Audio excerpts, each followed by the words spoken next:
Hi.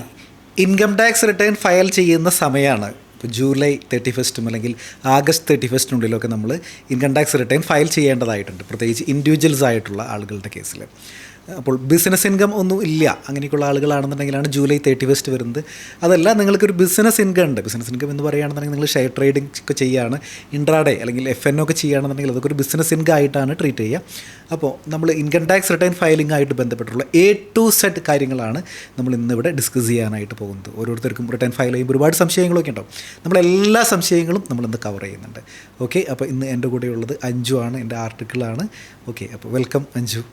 Thank you sir.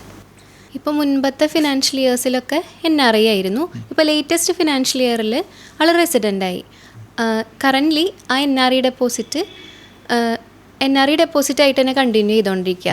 ബാങ്കിൽ നിന്ന് അതിലിപ്പോൾ ഒരു ഇൻറ്റിമേഷൻ വന്നു, അത് മെച്യൂർ ആയതിനു ശേഷം നമുക്ക് റെസിഡൻഷ്യൽ സ്റ്റാറ്റസിലേക്ക് മാറ്റിയാൽ മതി എന്നുള്ളത്. അങ്ങനെയുള്ളൊരു കേസിൽ പറയുമ്പോൾ ആൾ റെസിഡൻ്റാണ്, ആ ഫിനാൻഷ്യൽ ഇയർ റെസിഡൻ്റാണ്, സ്റ്റിൽ ആ ഡെപ്പോസിറ്റ് NRI ഡെപ്പോസിറ്റാണ്. അങ്ങനെ ഒരാളുടെ ഇൻകം ടാക്സ് റിട്ടേൺ ഫയൽ ചെയ്യുമ്പോൾ ആ ഡെപ്പോസിറ്റിനെ നമ്മൾ എങ്ങനെയായിരിക്കും ആളുടെ ഇൻകം ടാക്സ് റിട്ടേണിൽ ട്രീറ്റ് ചെയ്യേണ്ടതായിട്ട് വരിക? നമ്മൾ സിംപ്ലി നോക്കുകയാണെന്നുണ്ടെന്നുണ്ടെങ്കിൽ അദ്ദേഹം NRI FD ആണ് ഹോൾഡ് ചെയ്യുന്നത്, അതിൻ്റെ ഇൻട്രസ്റ്റ് എക്സെംപ്റ്റഡ് ആണ്. പക്ഷേ അവിടെ ക്വസ്റ്റ്യൻ വരണമെന്ന് വെച്ച് കഴിഞ്ഞാൽ whether he is eligible to hold that NRI FD എന്നുള്ളതാണ്. അപ്പോൾ നമ്മുടെ RBIയുടെ പോളിസി പ്രകാരം ഒരാൾ പെർമനൻറ്റ് റെസിഡൻസിനായിട്ട്, അതായത് അവിടുത്തെ പരിപാടികളൊക്കെ അവസാനിപ്പിച്ച് നാട്ടിൽ സെറ്റിൽ ചെയ്യാനായിട്ട് വരികയാണെന്ന് വിചാരിക്കൂ. അങ്ങനെയാണ് എന്നുണ്ടെന്നുണ്ടെങ്കിൽ ഇമ്മീഡിയറ്റ്ലി ഈ NRI FDകളൊക്കെ ക്ലോസ് ചെയ്തിട്ട് റെസിഡൻറ്റ് FD ആയിട്ട് മാറ്റണം എന്നാണ്. അപ്പോൾ നമ്മൾ ബാങ്ക് അങ്ങനെ ചെയ്യുന്നില്ല എന്നുണ്ടെങ്കിൽ പോലും then it will be treated as A resident FD എന്നുള്ളൊരു ആംഗിളിൽ. കാരണം വെച്ച് കഴിഞ്ഞ് കഴിഞ്ഞാൽ നമ്മൾ റെസിഡൻ്റാണ്, ഇവിടെ റെസിഡൻ്റ് ആയിട്ടുള്ള ഒരാൾക്ക് NRI FD ഹോൾഡ് ചെയ്യാനുള്ള റൈറ്റ് ഇല്ല. അപ്പോൾ ആ സിറ്റുവേഷനിൽ NRI FD എന്ന് ഇപ്പോൾ ഇപ്പോൾ 1 കോടി രൂപയുണ്ടെന്ന് വിചാരിക്കും NRI FDയിൽ. അപ്പോൾ അങ്ങനെയാണെന്നുണ്ടെങ്കിൽ 7% ഇൻട്രസ്റ്റ് റേറ്റ് കിട്ടുകയാണെന്നുണ്ടെങ്കിൽ 7 ലക്ഷം രൂപ ഇൻട്രസ്റ്റ് കിട്ടും. അപ്പോൾ റെസിഡൻ്റാണ്, നമ്മൾ ഫയൽ ചെയ്യുന്നത് റെസിഡൻ്റ് ആയിട്ടാണ് കേട്ടോ. അപ്പോൾ അത് മാത്രമേ അദ്ദേഹത്തിൻ്റെ വരുമാനമുള്ളൂ എന്ന് വിചാരിക്കും. അങ്ങനെയാണെന്നുണ്ടെങ്കിൽ 7 ലക്ഷം കാണിച്ചിട്ട് എന്ത് ചെയ്യാം, റിട്ടേൺ ഫയൽ ചെയ്യും. ചിലപ്പോൾ ടാക്സ് ഒന്നും വരില്ല. എന്നിരുന്നാൽ പോലും അതാണ് കുറച്ച് ട്രാൻസ്പാരൻ്റ് ആയിട്ടുള്ള ഒരു ഫയലിംഗ് മെക്കാനിസം. അപ്പോൾ അത് കാരണം തന്നെ നമ്മൾ ഡിക്ലെയർ ചെയ്യുമ്പോൾ ചിലപ്പോൾ അദ്ദേഹത്തിന് ടാക്സ് ഒന്നും അടയ്ക്കേണ്ടി വരില്ല. കാരണം വെച്ച് കഴിഞ്ഞാൽ അദ്ദേഹം റെസിഡൻറ്റ് സ്റ്റാറ്റസിലാണല്ലോ നിൽക്കുന്നത്. അപ്പോൾ 12 ലക്ഷം വരെ എന്തുണ്ട്, എക്സംപ്ഷൻ ഉണ്ട്. അപ്പോൾ ഒരു 1 കോടി അല്ലെങ്കിൽ ഇവിടെ 2 കോടിയൊക്കെ ഉണ്ടെന്ന് വിചാരിക്കും. അങ്ങനെയാണെങ്കിൽ ചിലപ്പോൾ 6% ഇൻട്രസ്റ്റ് റേറ്റ് ഉള്ളതെന്നുണ്ടെങ്കിൽ 12 ലക്ഷം രൂപ വരെ ടാക്സ് ഇല്ല. അപ്പോൾ അതിലങ്ങനെ പ്രശ്നമൊന്നുമില്ല. അപ്പോൾ ടു എ സേഫർ സൈഡ് അദ്ദേഹം അത് ഡിക്ലെയർ ചെയ്യുന്നതാണ് നല്ലത്.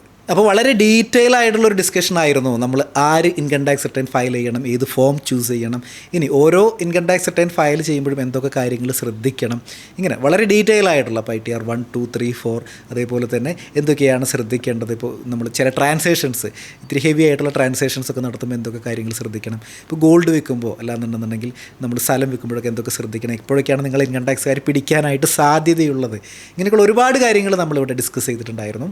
അപ്പോൾ ഇതുപോലെ ഇൻകം ടാക്സുമായിട്ട് ബന്ധപ്പെട്ട് മലയാളത്തിൽ ഏറ്റവും കൂടുതൽ വീഡിയോസ് ഉള്ളത് നമ്മുടെ ചാനലിലാണ്. അപ്പോൾ നമ്മൾ ചാനൽ ഇതുവരെ നിങ്ങൾ സബ്സ്ക്രൈബ് ചെയ്തിട്ടില്ല എന്നുണ്ടെങ്കിൽ തീർച്ചയായിട്ടും സബ്സ്ക്രൈബ് ചെയ്യുക.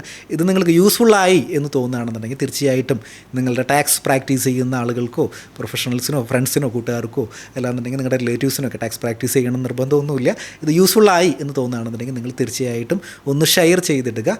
നമുക്കിതുമായിട്ട് ബന്ധപ്പെട്ട് നമ്മൾ ഒരുപാട് കാര്യങ്ങൾ ഡിസ്കസ് ചെയ്തിട്ടുണ്ടായിരുന്നു. അപ്പോൾ ഇതുമായിട്ടൊക്കെ ബന്ധപ്പെട്ട് നിങ്ങൾക്ക് എന്തെങ്കിലുമൊക്കെ സംശയങ്ങളൊക്കെ ഉണ്ടെന്നുണ്ടാകും. മിക്കവാറും ഒരുപാട് സംശയങ്ങളൊക്കെ ഉണ്ടാവും, നിങ്ങൾക്ക് കാണുമ്പോൾ ഒരുപാട് സംശയങ്ങളൊക്കെ തോന്നാം. അങ്ങനെയാണെങ്കിൽ നിങ്ങൾ സംശയങ്ങളൊക്കെ ജസ്റ്റ് ഒന്ന് കമൻറ്റ് ചെയ്തിടാം. അപ്പോൾ നമുക്ക് സമയം കിട്ടുമ്പോൾ ഞങ്ങൾ അതിനനുസരിച്ച് എന്ത് ചെയ്യാം, ഞങ്ങൾ അതിന് റിപ്ലൈ തരാം. നമ്മുടെ ചാനലിൻ്റെ വാട്സപ്പ് നമ്പറും ഡിസ്ക്രിപ്ഷനിൽ കൊടുത്തിട്ടുണ്ട്. അപ്പോൾ നിങ്ങൾക്ക് എന്തെങ്കിലും സംശയങ്ങളുണ്ടെന്നുണ്ടെങ്കിൽ നിങ്ങൾക്ക് ചാനലിൻ്റെ വാട്സപ്പ് നമ്പറിലേക്ക് അയക്കാം. അപ്പോൾ ഇതുപോലെ മറ്റൊരു വീഡിയോ ആയിട്ട് വീണ്ടും കാണാം. Thanks for watching.